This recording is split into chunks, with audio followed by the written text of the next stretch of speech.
மாண்புமிகு தமிழ்நாடு முதலமைச்சர் அவர்கள் ஆன்மீக மக்கள் போற்றுகிற ஒரு ஆட்சியை தமிழ்நாட்டிலே நடத்தி கொண்டிருக்கிறார்கள். அதற்கு பல்வேறு சான்றுகளை உங்கள் முன் வைக்க கடமைப்பட்டிருக்கிறேன். தமிழ்நாட்டில் கடந்த 4.5 ஆண்டுகளிலே 3967 திருக்கோயில்களுக்கு குடமுழுக்கு நடத்தப்பட்டிருக்கிறது. 7658 கோடி ரூபாய் மதிப்பிலான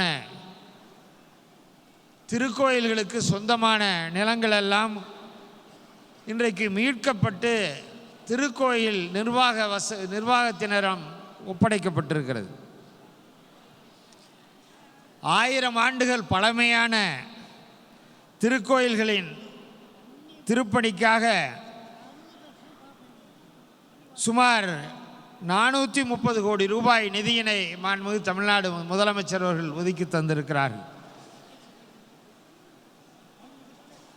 அதேபோல் ஆதிதிராவிடர் பழங்குடியினர் வாழும் பகுதியில் உள்ள 10,000 திருக்கோயில்களின் திருப்பணிக்காக சுமார் 213 கோடி ரூபாய் நிதியினை ஒதுக்கி அந்த திருக்கோயில்களுடைய திருப்பணிகளையும் மேற்கொண்டிருக்கிறார் நம்முடைய மாண்புமிகு முதலமைச்சர் அவர்கள்.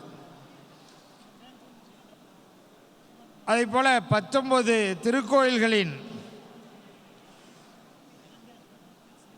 பக்தர்கள் நலனுக்காக பெருந்திட்ட வரைவு பணிகள் 1770 கோடி ரூபாய் மதிப்பில் நடைபெற்று வருகிறது.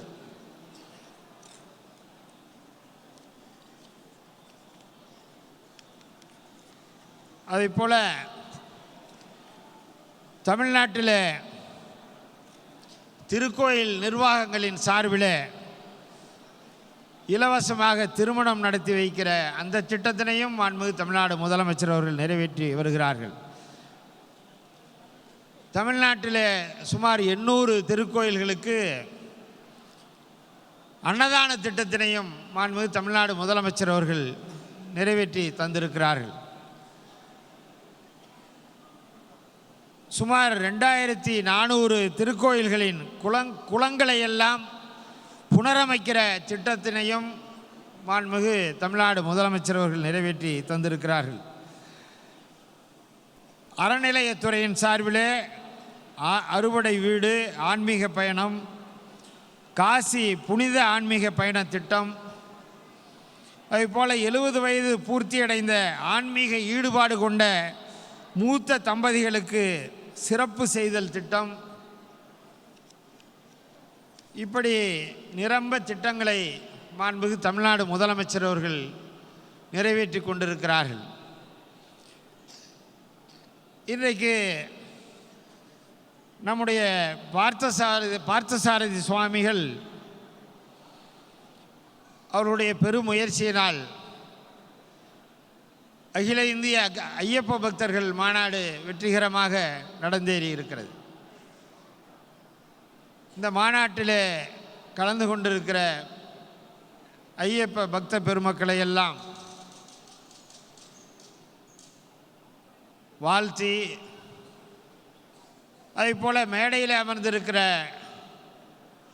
ஆன்மீக பெருமக்களை எல்லாம் வாழ்த்தி வணங்கி தமிழ்நாட்டில் ஒரு தனித்துவமான மத நல்லிணக்கத்தை காப்பதிலே உறுதியான ஒரு பெரும் தலைவராக மாண்புமிகு தமிழ்நாடு முதலமைச்சர் அவர்கள் விளங்கி கொண்டிருக்கிறார்கள்.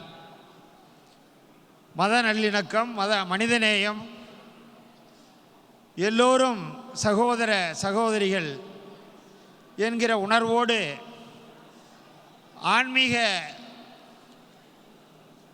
மக்களுக்குமான ஆன்மீக பெருமக்களுக்குமான ஆட்சியினை, அனைத்து மதத்தினருக்குமான ஆட்சியினை மாண்புமிகு தமிழ்நாடு முதலமைச்சர் அவர்கள் நடத்தி கொண்டிருக்கிறார்கள்.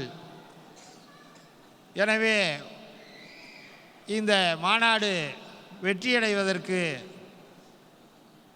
வாழ்த்துக்களை தெரிவித்து, எனக்கு தந்த வாய்ப்புக்கு நன்றி தெரிவித்து, குறிப்பாக பார்த்தசாரதி சுவாமிகள் அவர்களுக்கும் இந்த நேரத்தில் நன்றியையும் பாராட்டுதலையும் தெரிவித்து நிறைவு செய்கிறேன். நன்றி, வணக்கம்.